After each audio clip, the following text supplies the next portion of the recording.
155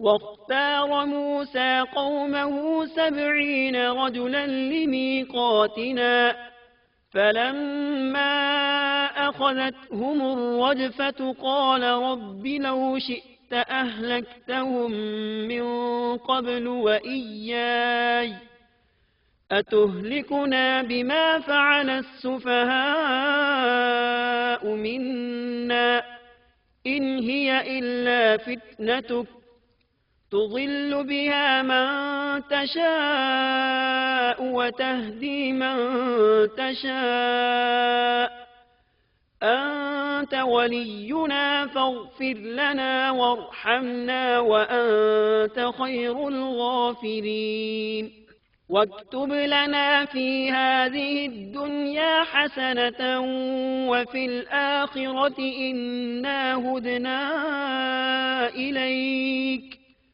قال عذابي أصيب به من أشاء ورحمتي وسعت كل شيء فسأكتبها للذين يتقون ويؤتون الزكاة والذين هم بآياتنا يؤمنون۔ اور موسیٰ نے اپنی قوم میں سے 70 آدمی ہمارے مقرر کیے ہوئے وقت کے لیے منتخب کیے، سو جب انہیں زلزلے نے آ پکڑا تو موسیٰ عرض کرنے لگے، اے میرے پروردگار، اگر تو چاہتا تو اس سے پہلے ہی انہیں اور مجھے ہلاک کر دیتا۔ کیا تو ہم میں سے چند بے وقوفوں کی حرکت پر سب کو ہلاک کر دے گا؟ یہ واقعہ تیری طرف سے محض ایک امتحان ہے، ایسے امتحان سے جس کو تو چاہے گمراہی میں ڈال دیتا ہے اور جسے چاہے ہدایت پر قائم رکھتا ہے۔ تو ہی ہمارا سرپرست ہے، پس تو ہم پر مغفرت اور رحمت فرما اور تو ہی سب سے بہتر معاف کرنے والا ہے، اور ہمارے لیے دنیا میں بھی اچھائی لکھ دے اور آخرت میں بھی، ہم تیری طرف رجوع کرتے ہیں۔ اللہ نے فرمایا، میں اپنا عذاب اسی پر واقع کرتا ہوں جس پر چاہتا ہوں، اور میری رحمت ہر چیز پر چھائی ہوئی ہے، تو میں وہ رحمت ان لوگوں کے نام ضرور لکھوں گا جو اللہ سے ڈرتے ہیں اور زکوٰۃ ادا کرتے ہیں اور جو ہماری آیات پر ایمان رکھتے ہیں۔ یہودیوں کا نام یہودی کیوں رکھا گیا؟ کہا جاتا ہے کہ موسیٰ علیہ السلام نے جو اپنی دعا میں کہا تھا، إِنَّا هُدْنَا إِلَيْكَ، ہم نے تیری طرف رجوع کر لیا ہے، اسی ہدنا کی وجہ سے ان کا نام یہودی رکھا گیا۔ ہدنا کا معنی ہے راہ پانا اور رجوع کرنا۔ بہرحال اللہ تعالیٰ نے اپنی رحمت فرمائی اور انہیں بخش دیا۔ موسیٰ علیہ السلام جن 70 آدمیوں کو ساتھ لے گئے تھے وہ اس گفتگو کو سن رہے تھے۔ گفتگو کے بعد جب موسیٰ علیہ السلام لوٹنے لگے تو وہ تمام بول اٹھے، اے موسیٰ، تو نے تو ہم سے وعدہ کیا تھا کہ اللہ سے ملاقات کریں گے، لہٰذا ہم بھی اللہ کو آمنے سامنے دیکھ کر ہی تجھ پر ایمان لائیں گے۔ اللہ تعالیٰ سورۃ البقرہ آیت 55 میں فرماتے ہیں، وَإِذْ قُلْتُمْ يَا مُوسَى لَن نُّؤْمِنَ لَكَ حَتَّى نَرَى اللَّهَ جَهْرَةً فَأَخَذَتْكُمُ الصَّاعِقَةُ وَأَنتُمْ تَنظُرُونَ۔ اور تم اس وقت کو بھی یاد کرو جب تم نے موسیٰ سے کہا تھا کہ جب تک ہم اپنے رب کو سامنے نہ دیکھ لیں ہرگز ایمان نہ لائیں گے۔ جس گستاخی کی سزا میں تم پر تمہارے دیکھتے ہی دیکھتے بجلی گر پڑی۔ یہ وہ لوگ تھے جو بنی اسرائیل میں سے چنے ہوئے اور صاحب شرف و فضیلت تھے۔ وہ کتنا بڑا سوال کر رہے تھے۔ موسیٰ علیہ السلام نے انہیں ڈرایا کہ اللہ سے ڈرو، یہ ناممکن ہے۔ میرا حال دیکھ لو، میں نے خواہش ظاہر کی، اس نے اپنی ہلکی سی تجلی ڈالی تو پہاڑ ریزہ ریزہ ہو گیا۔ میں اللہ کا نبی ہوتے ہوئے بے ہوش ہو گیا۔ ایسی خواہش نہ کرو، لیکن وہ نہ مانے۔ تب اللہ تعالیٰ نے ایک بجلی کو حکم دیا، وہ ان پر گری، آن کی آن میں سب لقمہ اجل بن گئے۔ اب موسیٰ علیہ السلام وہاں حیران پریشان کھڑے رہ گئے۔ قوم کے سب سے بہتر لوگ اللہ کے عذاب کا شکار ہو گئے تھے۔ انہوں نے سوچا میں اکیلا واپس جاؤں گا تو بنی اسرائیل مجھ سے سوال کریں گے کہ وہ 70 آدمی کہاں ہیں، میں انہیں کیا بتاؤں گا؟ پوری بات سن کر وہ کہیں گے ہمارے افضل اور اعلیٰ افراد کے ساتھ اللہ نے یہ سلوک کیا۔ اب موسیٰ علیہ السلام نے اللہ سے دعا کی، اے اللہ انہیں زندہ کر دے، مجھے تنہا واپس نہ لوٹا۔ آخر اللہ نے ان کی دعا منظور فرمائی۔ سورۃ البقرہ آیت 56 میں ہے۔ ثم بعثناكم من بعد موتكم لعلكم تشكرون۔ لیکن پھر اس لیے کہ تم شکر گزاری کرو، اس موت کے بعد بھی ہم نے تمہیں زندہ کر دیا۔ جب وہ زندہ ہو رہے تھے تو ایک دوسرے کے زندہ ہونے کا مشاہدہ بھی کر رہے تھے۔ پھر موسیٰ علیہ السلام ان 70 آدمیوں کے ساتھ واپس لوٹے، پھر بنی اسرائیل کو لے کر روانہ ہوئے اور ایلیا پہنچ گئے۔ آج کل اس کو القدس کہا جاتا ہے۔ یہ فلسطین کا دارالخلافہ تھا۔ یہاں کے لوگ قوت میں انتہا کو پہنچے ہوئے تھے، جسم بہت بڑے تھے، آبادی بہت زیادہ تھی، تمام علاقوں کی سرداری ان کے پاس تھی۔ آپ نے اس شہر کے باہر پڑاؤ ڈالا اور بنی اسرائیل کو حکم دیا کہ ان لوگوں سے جہاد کے لیے تیار ہو جائیں تاکہ اس شہر کو فتح کیا جائے۔ اس کی فتح سے تمام علاقے قبضے میں آ جائیں گے۔ جب آپ بنی اسرائیل کے ساتھ ایلیا کے نزدیک پہنچے تو وہ لوگ جنگ کے لیے تیار ہو گئے۔ انہوں نے قلعوں کے دروازے بند کر دیے۔ ان کے مقابلے میں بنی اسرائیل کے دل دہل رہے تھے۔ موسیٰ علیہ السلام نے انہیں حکم دیا کہ یکجا ہو کر ان پر ایک ہی بار ہلہ بول دو اور انہیں تہ تیغ کر دو۔ بنی اسرائیل بہت بزدل تھے، بہانے بنانے لگے، کہنے لگے ہماری تیاری مکمل نہیں، ہمارے پیچھے ہماری بکریاں کون چرائے گا؟ کوئی کہتا 400 سال سے زائد مدت غلامی میں گزری، فرعونی ہم پر غالب رہے، اتنا عرصہ ہم لڑائی کے قریب تک نہیں گئے، اب ہم کس طرح لڑ سکتے ہیں؟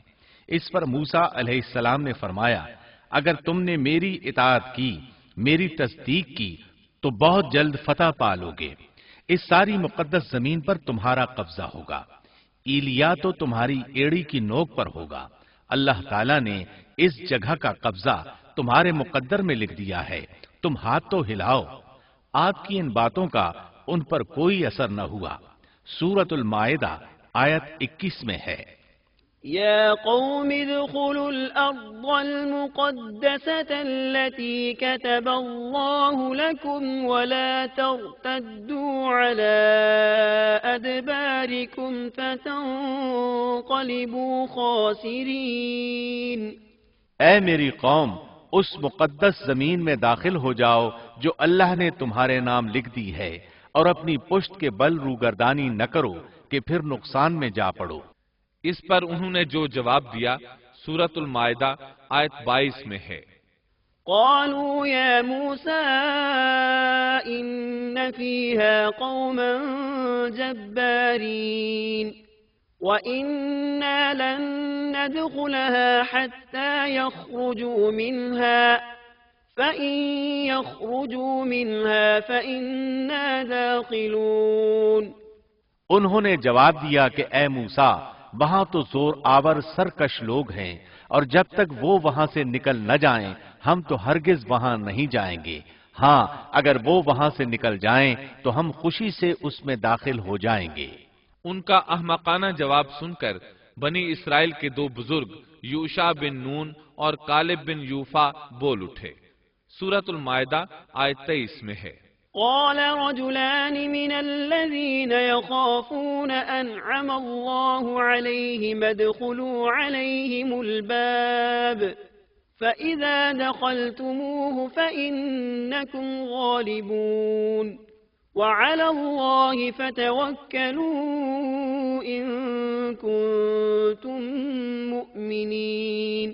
دو آدمیوں نے جو اللہ سے ڈرنے والے تھے، جن پر اللہ تعالی کا فضل تھا، کہا تم ان کے پاس دروازے میں تو پہنچ جاؤ، دروازے میں قدم رکھتے ہی یقیناً تم غالب آ جاؤ گے، اور اگر تم مومن ہو تو اللہ ہی پر تمہیں بھروسہ رکھنا چاہیے۔ یہ ان کے لیے کس قدر آسان بات تھی، لیکن بنی اسرائیل کی 1,00,000 تعداد میں سے کسی ایک کو بھی عمل کی توفیق نہ ہوئی، یہاں تک کہ 70 آدمی جو آپ کے ساتھ کوہ طور پر گئے تھے وہ بھی ٹس سے مس نہ ہوئے، حالانکہ اللہ تعالیٰ نے انہیں دوبارہ زندگی عطا فرمائی تھی۔ بڑی ڈھٹائی سے کہنے لگے، قالوا يا موسى إنا لن ندخلها أبدا ما داموا فيها فاذهب أنت وربك فقاتلا إنا هاهنا قاعدون۔ قوم نے جواب دیا کہ اے موسیٰ، جب تک وہ وہاں ہیں تب تک ہم ہرگز وہاں نہ جائیں گے، اس لیے کہ تم اور تمہارا پروردگار جا کر دونوں ہی لڑ بھڑ لو، ہم یہیں بیٹھے ہیں۔ یہ زبردست قسم کے گستاخانہ الفاظ تھے۔ ان کے مقابلے میں غزوہ بدر کے موقع پر صحابہ کرام رضی اللہ عنہم نے جو جواب دیا وہ تاریخ کے اوراق میں سنہری حروف میں درج ہے۔ جب نبی کریم صلی اللہ علیہ وسلم نے صحابہ کرام سے مشورہ لیا، انہیں خبر دی کہ قریش کا لشکر آ پہنچا، تو مقداد بن عمرو رضی اللہ عنہ کھڑے ہوئے اور عرض کیا، اے اللہ کے رسول، اللہ کی قسم ہم آپ سے وہ نہیں کہیں گے جو بنی اسرائیل نے موسیٰ علیہ السلام سے کہا تھا کہ تو اور تیرا رب دونوں چلے جاؤ اور لڑو، ہم یہیں بیٹھے ہیں، بلکہ ہم کہتے ہیں آپ اور آپ کا پروردگار دونوں لڑیں، ہم بھی آپ کے ساتھ لڑیں گے۔ اس ذات کی قسم جس نے آپ کو حق کے ساتھ مبعوث فرمایا ہے، اگر آپ ہم کو برق غیمات تک لے چلیں تو ہم راستے والوں سے لڑتے بھیڑتے آپ کے ساتھ وہاں تک بھی چلیں گے۔ کتنا عظیم فرق ہے موسیٰ علیہ السلام کے صحابہ میں اور نبی کریم صلی اللہ علیہ وسلم کے صحابہ کرام میں۔ یہ صورتحال دیکھ کر موسیٰ علیہ السلام نے دعا کی، قال رب إني لا أملك إلا نفسي وأخي فافرق بيننا وبين القوم الفاسقين۔ موسیٰ کہنے لگے، الہی مجھے تو سوائے اپنے اور اپنے بھائی کے کسی اور پر کوئی اختیار نہیں، تو ہم میں اور ان نافرمانوں میں جدائی ڈال دے۔ چنانچہ اللہ تعالیٰ نے فوراً ہی بنی اسرائیل کے لیے ایک اور آزمائش اور سزا کا فیصلہ فرمایا۔ قال فإنها محرمة عليهم 40 سنة يتيهون في الأرض فلا تأس على القوم الفاسقين۔ ارشاد ہوا کہ اب زمین ان پر 40 سال تک حرام کر دی گئی ہے، یہ خانہ بدوش لوگوں کی طرح ادھر ادھر سرگرداں پھرتے رہیں گے، اس لیے تم ان فاسقوں کے بارے میں غمگین نہ ہونا۔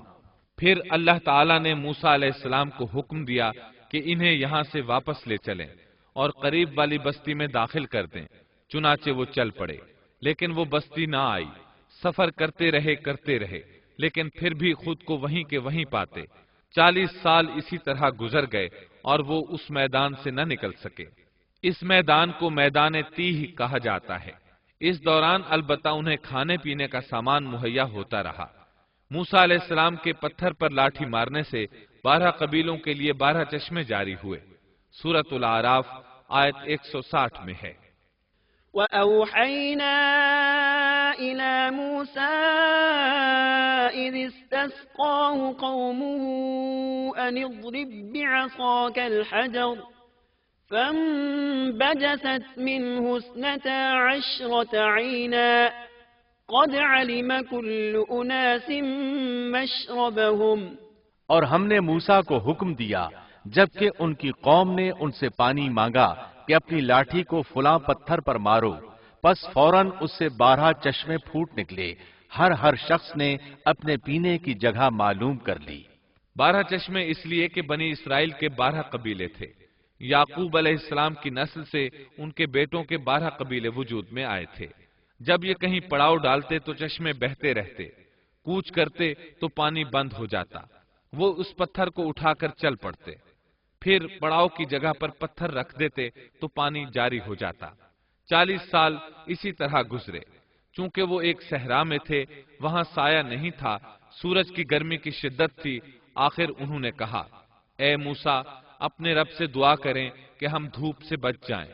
آپ نے دعا فرمائی، اللہ نے ان کے لیے سائے کا انتظام کر دیا۔ اللہ تعالیٰ سورۃ الاعراف آیت 160 میں فرماتے ہیں، وَظَلَّلْنَا عَلَيْهِمُ الْغَمَامَ اور ہم نے ان پر بادلوں کا سایہ کر دیا۔ اسی طرح جب انہیں بھوک ستاتی تو ان کے پاس بے شمار پرندے آ جاتے۔ اللہ تعالیٰ سورۃ الاعراف آیت 160 میں فرماتے ہیں، وَأَنزَلْنَا عَلَيْهِمُ الْمَنَّ وَالسَّلْوَىٰ اور ہم نے ان پر من اور سلوہ نازل کیا۔ ان 40 سالوں میں کچھ اہم واقعات بھی پیش آئے۔ ان میں سب سے مشہور قصہ گائے والا ہے۔ ایک دن وہ لوگ نیند سے بیدار ہوئے تو انہوں نے اپنی قوم کے بڑے افراد میں سے ایک شخص کو دیکھا کہ اسے قتل کیا جا چکا تھا۔ قاتل کا کھوج لگانے کی کوشش کی گئی لیکن کامیابی نہ ہو سکی۔ آخر وہ سب موسیٰ علیہ السلام کے پاس آئے۔ آپ نے اللہ سے دعا کی، تب اس سلسلے میں وحی نازل ہوئی۔ اللہ تعالیٰ سورۃ البقرہ آیت 67 میں فرماتے ہیں، وَإِذْ قَالَ مُوسَى لِقَوْمِهِ إِنَّ اللَّهَ يَأْمُرُكُمْ أَن تَذْبَحُوا بَقَرَةً قَالُوا أَتَتَّخِذُنَا هُزُوًا قَالَ أَعُوذُ بِاللَّهِ أَنْ أَكُونَ مِنَ الْجَاهِلِينَ۔ اور موسیٰ نے جب اپنی قوم سے کہا کہ اللہ تمہیں ایک گائے ذبح کرنے کا حکم دیتا ہے تو انہوں نے کہا، ہم سے مذاق کیوں کرتے ہو؟ آپ نے جواب دیا کہ میں ایسا جاہل ہونے سے اللہ کی پناہ پکڑتا ہوں۔ موسیٰ علیہ السلام نے انہیں بتایا کہ اس سلسلے میں اللہ تعالیٰ نے ایک گائے کو ذبح کرنے کا حکم دیا ہے۔ وہ کہنے لگے، بھلا یہ کوئی عقل کی بات ہے؟ مسئلہ قتل کا ہے اور آپ گائے ذبح کرنے کا حکم دے رہے ہیں، آپ تو ہم سے مذاق کر رہے ہیں۔ آپ نے فرمایا، مذاق کرنا تو جاہلوں کا کام ہے۔ انہوں نے جو جواب دیا وہ سورۃ البقرہ آیت 68 میں ہے، قالوا ادع لنا ربك يبين لنا ما هي قال إنه يقول إنها بقرة لا فارض ولا بكر عوان بين ذلك فافعلوا ما تؤمرون۔ انہوں نے کہا، اے موسیٰ، دعا کیجئے کہ اللہ ہمارے لیے اس کی ماہیت بیان کر دے۔ آپ نے فرمایا، سنو، وہ گائے نہ تو بالکل بوڑھی ہو نہ بچہ، بلکہ درمیانی عمر کی نوجوان ہو۔ اب جو تمہیں حکم دیا گیا ہے بجا لاؤ۔ اس پر وہ بولے، قالوا ادع لنا ربك يبين لنا ما لونها قال إنه يقول إنها بقرة صفراء فاقع لونها تسر الناظرين۔ وہ پھر کہنے لگے کہ دعا کریں کہ اللہ بیان کرے کہ اس کا رنگ کیا ہے۔ فرمایا، وہ کہتا ہے کہ وہ گائے زرد رنگ کی ہو، چمکیلا اور دیکھنے والوں کو بھلا لگنے والا رنگ۔ اس پر انہوں نے ایک اور سوال کر دیا۔ سورۃ البقرہ آیت 70 اور 71 میں ہے، قالوا ادع لنا ربك يبين لنا ما هي إن البقرة شابه علينا وإنا إن شاء الله لمهتدون۔ قال إنه يقول إنها بقرة لا ذلول تثير الأرض ولا تسقي الحرث مسلمة لا شية فيها قالوا الآن جئت بالحق فذبحوها وما كادوا يفعلون۔ وہ کہنے لگے کہ اپنے رب سے دعا کریں کہ وہ ہمیں اس گائے کی مزید ماہیت بتائے۔ اس قسم کی گائیں تو بہت ہیں، پتہ نہیں چلتا، اگر اللہ نے چاہا تو ہم ہدایت والے ہو جائیں گے۔ موسیٰ نے فرمایا کہ اللہ کا فرمان ہے کہ وہ گائے کام کرنے والی، ہل میں جوتنے والی اور کھیتوں کو پانی پلانے والی نہ ہو، تندرست اور بے داغ ہو۔ انہوں نے کہا اب آپ نے حق واضح کر دیا۔ گو وہ حکم قبول کرنے کے قریب نہیں تھے، لیکن انہوں نے اس کو مان لیا اور وہ گائے ذبح کر دی۔ موسیٰ علیہ السلام نے حکم دیا کہ اس میں سے ایک گوشت کا ٹکڑا لو اور مقتول کے جسم کے ساتھ لگاؤ۔ انہوں نے ایسا ہی کیا۔ اللہ تعالیٰ سورۃ البقرہ آیت 72 اور 73 میں فرماتے ہیں وَإِذْ قَتَلْتُمْ نَفْسًا فَادَّارَأْتُمْ فِيهَا وَاللَّهُ مُخْرِجٌ مَا كُنتُمْ تَكْتُمُونَ فَقُلْنَا اضْرِبُوهُ بِبَعْضِهَا كَذَلِكَ يُحْيِي اللَّهُ الْمَوْتَى وَيُرِيكُمْ آيَاتِهِ لَعَلَّكُمْ تَعْقِلُونَ۔ جب تم نے ایک شخص کو قتل کر ڈالا، پھر اس میں اختلاف کرنے لگے، اور جو کچھ تم چھپاتے تھے اللہ اس کو ظاہر کرنے والا تھا۔ ہم نے کہا کہ اس گائے کا ایک ٹکڑا مقتول کے جسم پر لگا دو، وہ زندہ ہو جائے گا۔ اسی طرح اللہ مردوں کو زندہ کر کے تمہیں تمہاری عقل مندی کے لیے نشانیاں دکھاتا ہے۔ مقتول کو گوشت کا ٹکڑا لگا تو وہ اٹھ کر کھڑا ہو گیا۔ اس نے بتایا میرا قاتل فلاں شخص ہے۔ یہ بتاتے ہی وہ پھر مر گیا۔ اس معجزے کو دیکھ کر بھی ان کے دل نرم نہ ہوئے۔ اللہ تعالیٰ سورۃ البقرہ آیت 74 میں فرماتے ہیں پھر اس کے بعد تمہارے دل پتھر جیسے بلکہ اس سے بھی زیادہ سخت ہو گئے۔ بعض پتھروں سے تو نہریں بہہ نکلتی ہیں اور بعض پھٹ جاتے ہیں اور ان سے پانی نکل آتا ہے، اور بعض اللہ کے ڈر سے گر پڑتے ہیں، اور تم اللہ کو اپنے اعمال سے غافل نہ جانو۔ مطلب یہ کہ پتھر نرم ہو جاتے ہیں، لیکن ان کے دل پتھر سے بھی زیادہ سخت ہیں۔ انہی 40 سالوں کے دوران ایک اور اہم واقعہ پیش آیا۔ ایک دن موسیٰ علیہ السلام نے فصاحت اور بلاغت سے بھرپور خطبہ دیا۔ ایک شخص نے پوچھا زمین پر سب سے زیادہ علم رکھنے والا شخص کون ہے؟ آپ نے جواب دیا میں ہوں۔ اللہ تعالیٰ کو یہ انداز پسند نہ آیا، اگرچہ بات درست تھی۔ آپ اللہ کے رسول تھے، آپ کو اللہ سے گفتگو کا شرف حاصل تھا۔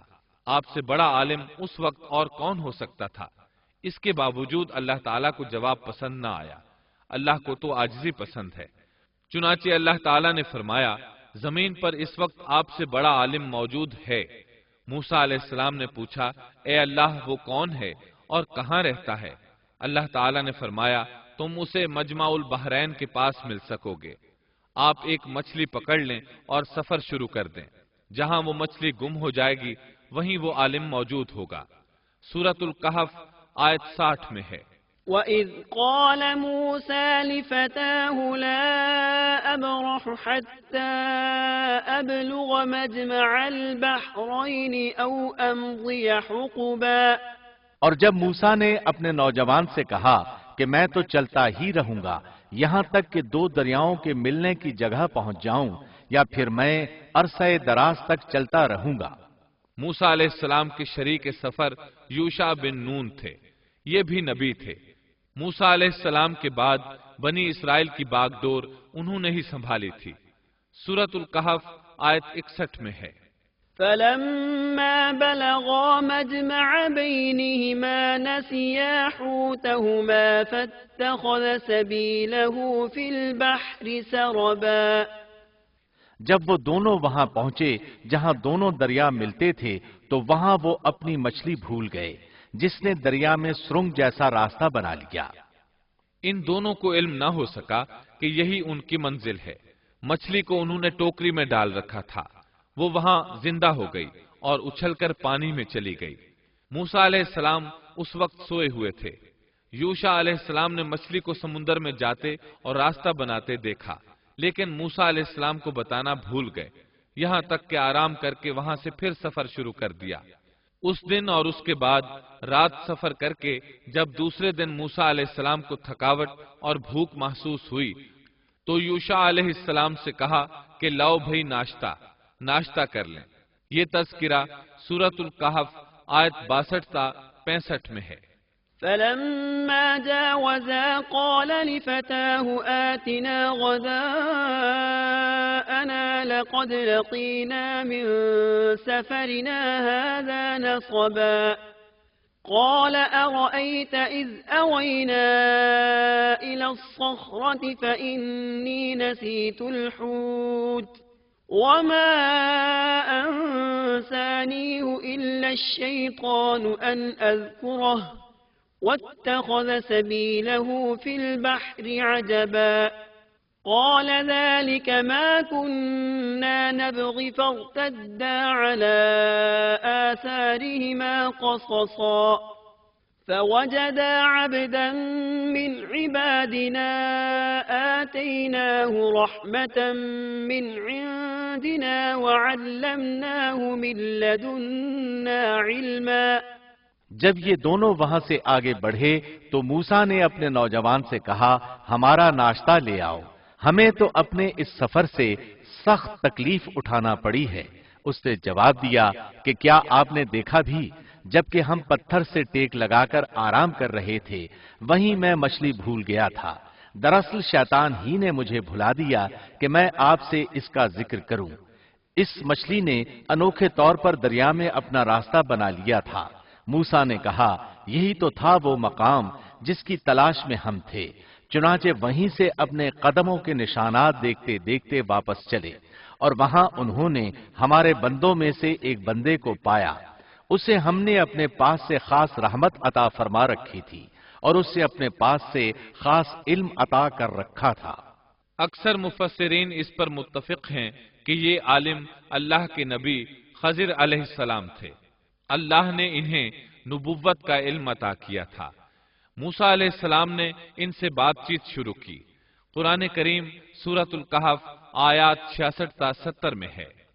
قال له موسى هل أتبعك على أن تعلمني مما علمت رشدا قال إنك لن تستطيع معي صبرا وكيف تصبر على ما لم تحط به خبرا قال ستجدني إن شاء الله صابرا ولا أعصي لك أمرا قال فإن اتبعتني فلا تسألني عن شيء حتى أحدث لك منه ذكرا۔ موسیٰ نے کہا کہ میں آپ کی پیروی کروں کہ آپ مجھے وہ نیک علم سکھا دیں جو آپ کو سکھایا گیا ہے۔ اس نے کہا آپ میرے ساتھ ہرگز صبر نہیں کر سکیں گے اور جس چیز کی حقیقت کا آپ کو علم نہیں اس پر آپ صبر کر بھی کیسے سکتے ہیں۔ موسیٰ نے کہا انشاءاللہ آپ مجھے صبر کرنے والا پائیں گے اور میں کسی بات میں آپ کی نافرمانی نہیں کروں گا۔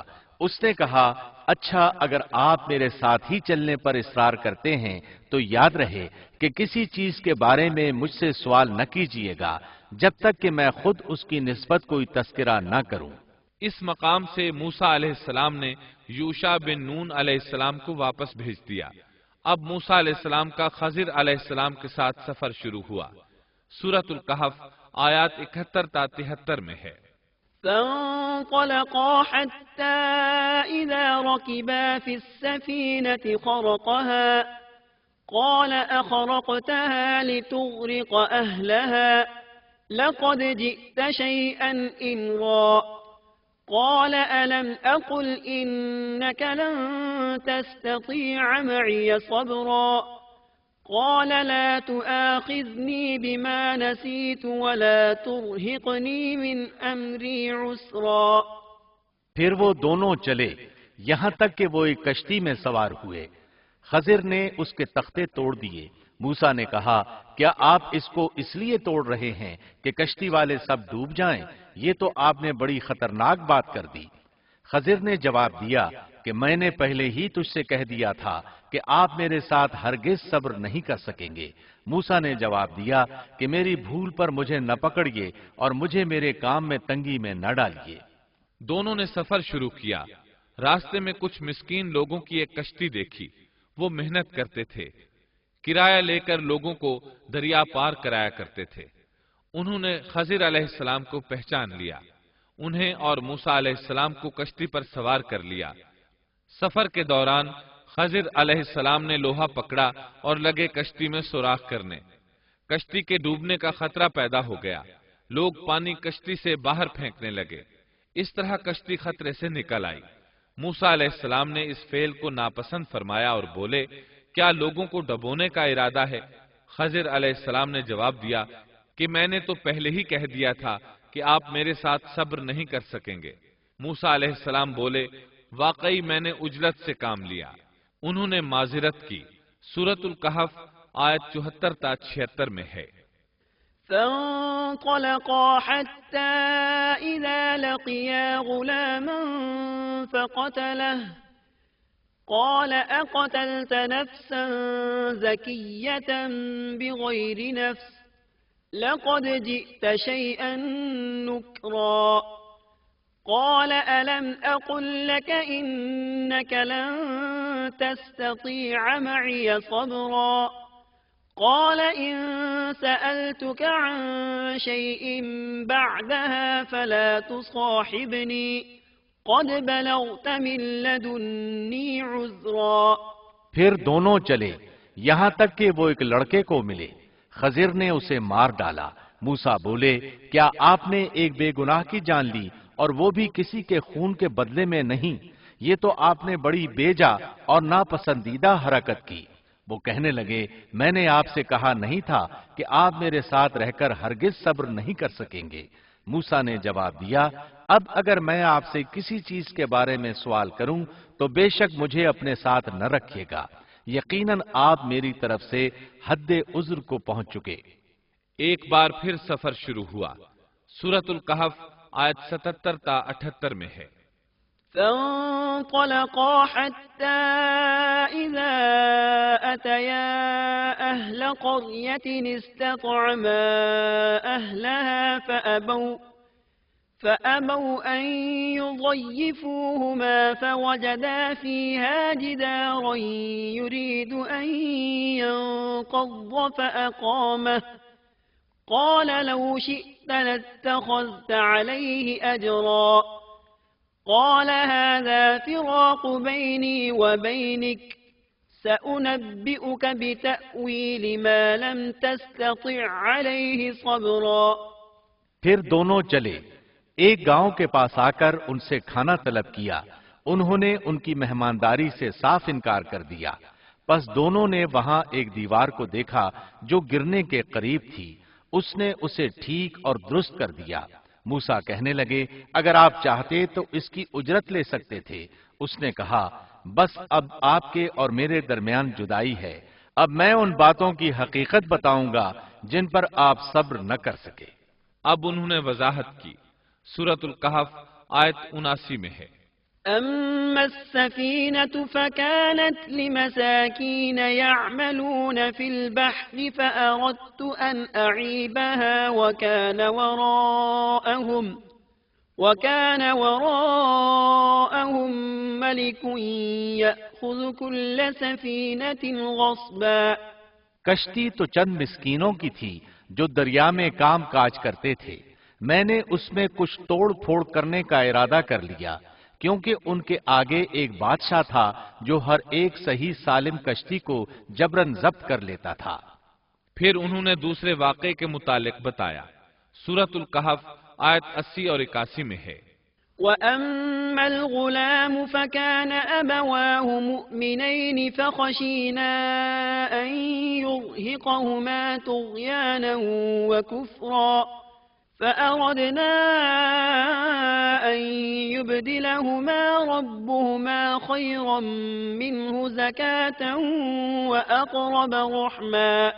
اور اس لڑکے کے ماں باپ ایماندار تھے، ہمیں خوف ہوا کہ کہیں یہ انہیں اپنی سرکشی اور کفر سے عاجز اور پریشان نہ کر دے، اس لیے ہم نے چاہا کہ انہیں ان کا پروردگار اس کے بدلے اس سے بہتر پاکیزگی والا، اس سے زیادہ پیار محبت والا بچہ عنایت فرمائے۔ تیسرے واقعے کی وضاحت سورۃ الکہف آیت 82 میں ہے۔ وَأَمَّا الْجِدَارُ فَكَانَ لِغُلَامَيْنِ يَتِيمَيْنِ فِي الْمَدِينَةِ وَكَانَ تَحْتَهُ كَنزٌ لَهُمَا وَكَانَ أَبُوهُمَا صَالِحًا فَأَرَادَ رَبُّكَ أَن يَبْلُغَا أَشُدَّهُمَا وَيَسْتَخْرِجَا كَنزَهُمَا رَحْمَةً مِّن رَّبِّكَ۔ دیوار کا قصہ یہ ہے کہ اس شہر میں دو یتیم بچے ہیں جن کا خزانہ ان کی دیوار کے نیچے دفن ہے۔ ان کا باپ بہت نیک تھا، تو تیرے رب کی چاہت تھی کہ یہ دونوں یتیم اپنی جوانی کی عمر میں آ کر اپنا یہ خزانہ تیرے رب کی مہربانی اور رحمت سے نکالے۔ ان تینوں قصص اور معاملات کی وضاحت کرنے کے بعد خضر علیہ السلام ایک عظیم امر بیان کرتے ہوئے فرماتے ہیں، سورۃ الکہف آیت 82 میں ہے، وَمَا فَعَلْتُهُ عَنْ أَمْرِي ذَلِكَ تَأْوِيلُ مَا لَمْ تَسْطِعْ عَلَيْهِ صَبْرًا۔ میں نے اپنی رائے سے کوئی کام نہیں کیا، یہ تھی اصل حقیقت ان واقعات کی جن پر آپ صبر نہ کر سکے۔ اللہ تعالیٰ نے خضر علیہ السلام کو بعض امور غیب پر اطلاع دے دی اور وحی کے ذریعے ان پر چند غیبی معاملات ظاہر فرما دیے۔ اس طرح وہ جان گئے کہ وہ بادشاہ نئی کشتیاں غصب کر لیتا ہے، وہ بچہ بڑا ہو کر سرکش بنے گا اور دونوں بچے بڑے ہو کر اپنا خزانہ نکالیں گے۔ یہ امور علم نبوت کی وجہ سے واقع ہوئے تھے، اپنی طرف سے خضر علیہ السلام نے یہ تصرفات نہیں کیے تھے۔ یہ علم انسان کی ذات کی طرف سے نہیں ہوتا، نہ ہی ہر انسان کو یہ علم حاصل ہو سکتا ہے، یہ تو صرف انبیاء کرام کو اللہ تعالیٰ کی جانب سے حاصل ہوتا ہے، وہ جسے چاہتا ہے عطا کرتا ہے، جیسا کہ یہ علم موسیٰ علیہ السلام کو عطا نہیں فرمایا اور خضر علیہ السلام کو بتلا دیا۔ بنی اسرائیل میدان تیہ میں 40 سال تک مسلسل محصور رہے۔ اسی اثناء میں ہارون علیہ السلام وفات پا گئے، انہیں اس میدان میں دفن کیا گیا، اور ان کی وفات کے صرف 2 سال بعد موسیٰ علیہ السلام بھی وفات پا گئے۔ ان کی وفات بھی اسی میدان میں ہوئی۔ امام بخاری رحمۃ اللہ علیہ نے ابو ہریرہ رضی اللہ عنہ سے ایک روایت نقل کی ہے۔ ابو ہریرہ رضی اللہ عنہ بیان کرتے ہیں کہ ملک الموت کو موسیٰ علیہ السلام کی طرف روانہ کیا گیا۔ جب وہ آئے تو موسیٰ علیہ السلام نے انہیں ایک تمانچہ مارا، وہ پروردگار کے پاس واپس لوٹ گئے اور عرض کیا، باری تعالیٰ تو نے مجھے ایسے بندے کے پاس بھیج دیا جو مرنا نہیں چاہتا۔ اللہ تعالیٰ نے فرمایا، تو پھر ان کے پاس جا اور اس سے کہہ کہ ایک بیل کی پشت پر اپنا ہاتھ رکھیں، جتنے بال ان کے ہاتھ کے نیچے آئیں گے اتنے برس ہی انہیں زندگی مل جائے گی۔ موسیٰ علیہ السلام نے عرض کیا، اے پروردگار پھر اس کے بعد کیا ہوگا؟ فرمایا، پھر بھی مرنا ہے۔ تب موسیٰ علیہ السلام نے عرض کیا، تو پھر ابھی صحیح۔ پھر انہوں نے اللہ تعالیٰ سے دعا کی کہ انہیں مقدس زمین یعنی بیت المقدس سے ایک پتھر پھینکنے کی مقدار کے برابر قریب کر دے۔ ابو ہریرہ رضی اللہ عنہ فرماتے ہیں کہ نبی کریم صلی اللہ علیہ وسلم نے فرمایا، اگر میں وہاں ہوتا تو تمہیں موسیٰ علیہ السلام کی قبر بتا دیتا، وہ راستے کے کنارے سرخ ٹیلے کے نیچے ہے۔ اس حدیث کو امام بخاری نے صحیح بخاری میں بیان کیا ہے۔ معلوم ہوا کہ انبیاء کرام کو موت کے وقت اختیار دیا جاتا ہے کہ دنیا میں اور رہنا چاہتے ہیں تو رہ سکتے ہیں، لیکن آخر موت ہے۔ سورۃ الزمر آیت 30 میں اللہ تعالیٰ نے نبی کریم صلی اللہ علیہ وسلم سے فرمایا، إنك ميت وإنهم ميتون۔ یقیناً خود آپ کو بھی موت کا مزہ چکھنا ہے اور یہ سب بھی مرنے والے ہیں۔ موسیٰ علیہ السلام کی قبر بیت المقدس کی طرف جانے والے راستے کے کنارے پر ہے اور صرف اتنی دور ہے کہ جتنی دور پتھر پھینکا جا سکے۔ آپ کی قبر سرخ ٹیلے کے نشیب میں ہے۔ اللہ تعالیٰ نے آپ کو مسجد اقصی کے قریب دفن ہونا نصیب فرمایا۔ اور اس طرح اللہ کے 2 عظیم اور کریم نبیوں کا قصہ اپنے اختتام کو پہنچا۔